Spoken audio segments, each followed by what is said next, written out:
We are returning to 14.1 voting methods, math 1323 explorations.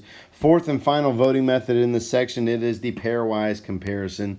Each voter ranks all the candidates, and then each candidate is compared with each other candidate using the rankings. It's kind of like a game. So basically everyone plays against everyone else. Everyone plays against everyone else.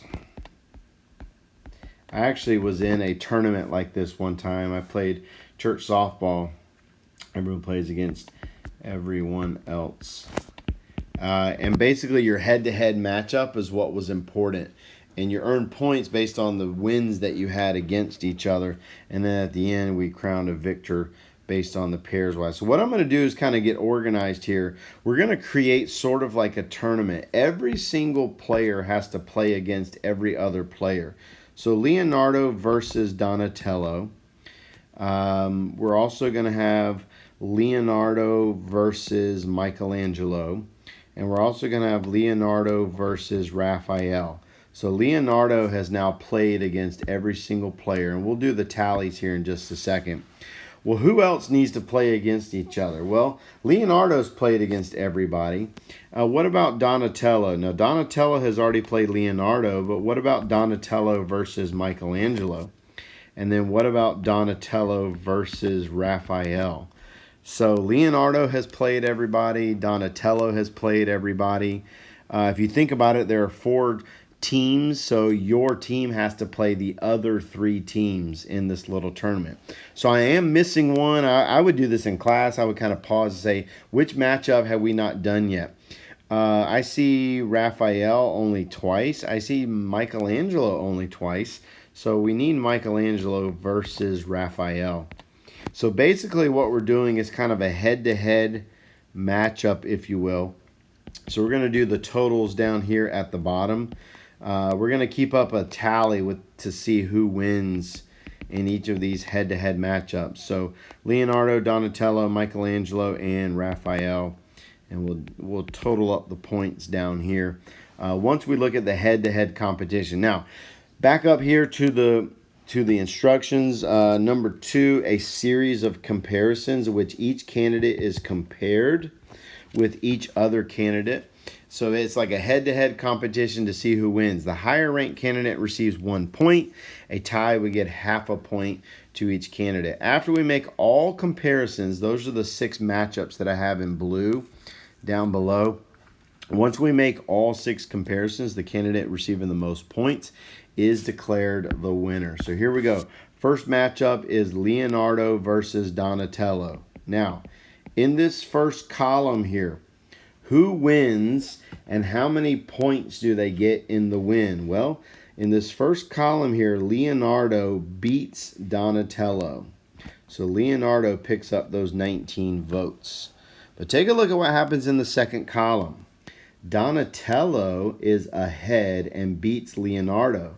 So Donatello would actually get those 15 points in this head-to-head matchup. I realize that Michelangelo won, and we'll get to that in a second when Michelangelo plays. But right now, all we're looking at is Leonardo versus Donatello in a game. So in the next column, who won in the third column here?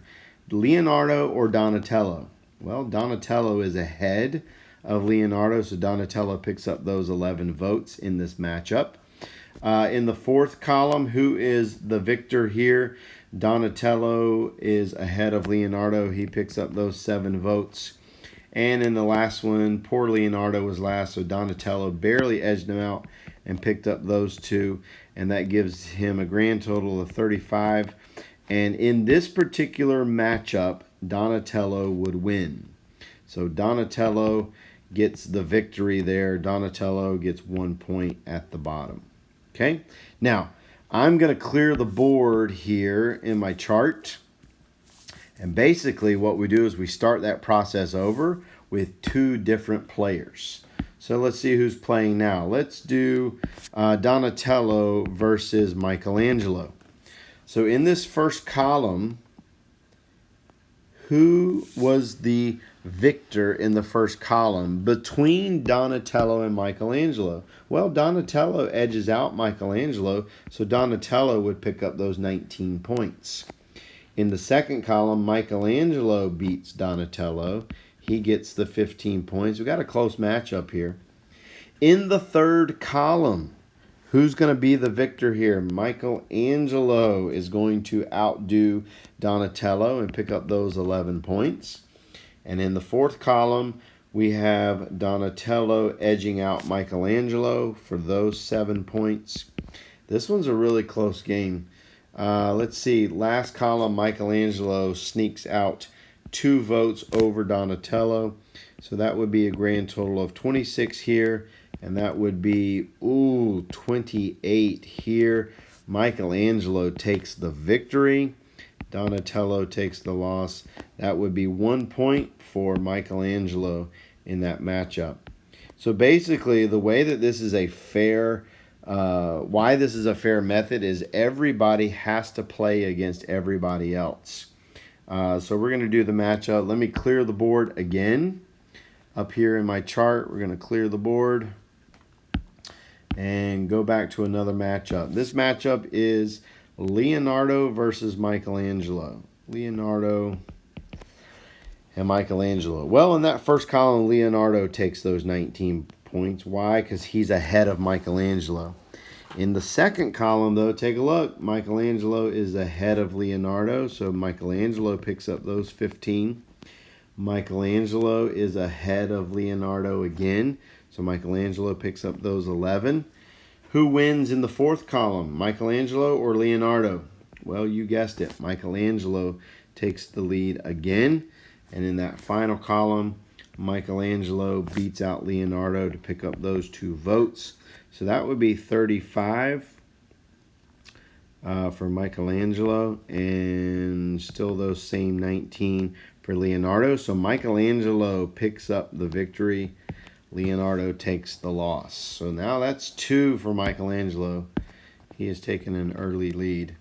And then basically you repeat that with the other 3 matchups. Now what I would probably do in class is I would actually pause right here and let students try on their own.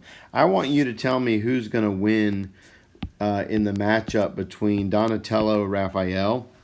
Then I would have you do the same for the other 2 games. Basically, we have 6 games to play in this little tournament. 3 of the games I've already shown you. So you would have to determine the other 3. I'm going to go ahead and show it here just in case students are struggling. If you think you got this, go ahead and try the last 3 here to see who gets the victory. Fast forward the video to this spot. But Donatello is going to pick up the 19, the 15, and the 7 columns. Raphael is going to pick up the 11 and the 2. Just to make sure you understand why Raphael picks up those 11 is because Raphael right here beat out Donatello.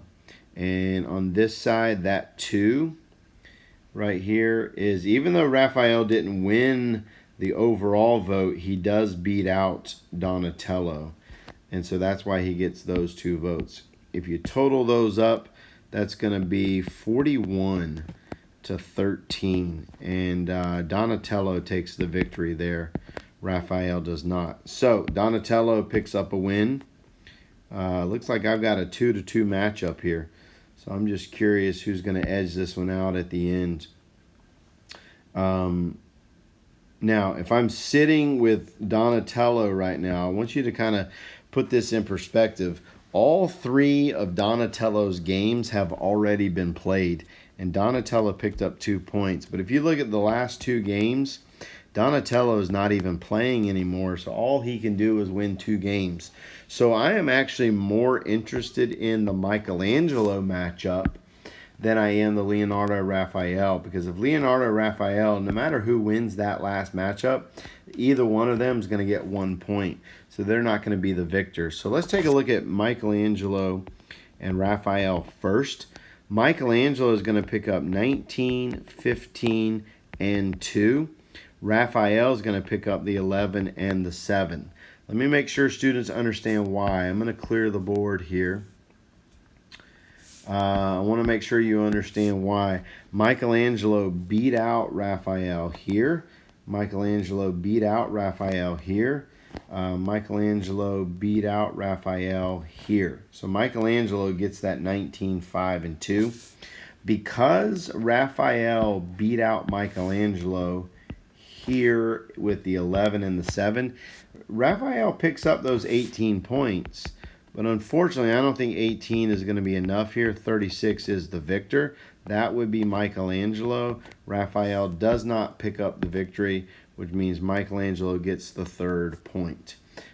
Just to make sure we run all the games through, Leonardo does get those 19 that he always gets, but Raphael picks up the other votes here. So Raphael does get one victory here in this process. But once all the games are played, the person with the most points is declared the winner. So, you guessed it, Michelangelo is our winner.